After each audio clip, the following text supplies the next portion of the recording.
cris de la terre.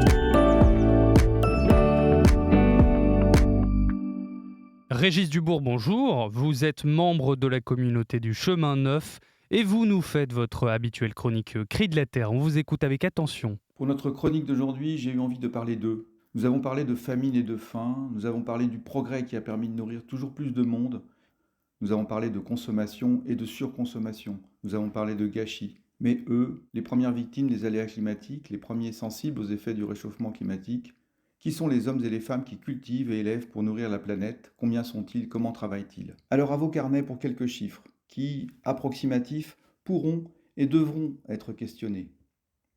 Les actifs agricoles, la main-d'œuvre agricole, c'est environ 1,3 milliard de personnes dans le monde, plus du quart de la main-d'œuvre mondiale. Ce nombre varie considérablement d'un pays à l'autre, de quelques pourcents de la population active en Europe, avec un effondrement depuis l'après-guerre, à plus de la moitié de la population active encore dans plusieurs pays d'Afrique ou d'Asie. Comment travaillent-ils? 800 millions probablement cultivent à la main, environ 1 hectare, avec une productivité très variable selon les techniques agronomiques, de 1 à 10 tonnes par hectare. Ensuite, 400 millions d'entre eux cultivent avec la traction et la fertilisation animale, peut-être de 5 à 10 hectares avec des centaines de millions d'animaux de trait.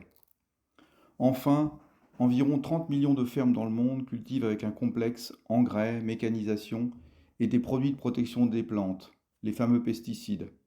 Sur une centaine d'hectares en moyenne, un actif produit environ 1 millier de tonnes de produits agricoles. Seigneur, béis le labeur des paysans de ta création, maître des moissons et des saisons. Fais que leurs efforts assurent à tous nos frères le pain quotidien. Et alors qu'il manque à tant de tes enfants, souviens-toi de ce jour où pour une foule immense, tu le multiplias. Bonne journée. Merci beaucoup Régis Dubourg pour votre intervention que nous apprécions d'écouter. Excellente journée à vous.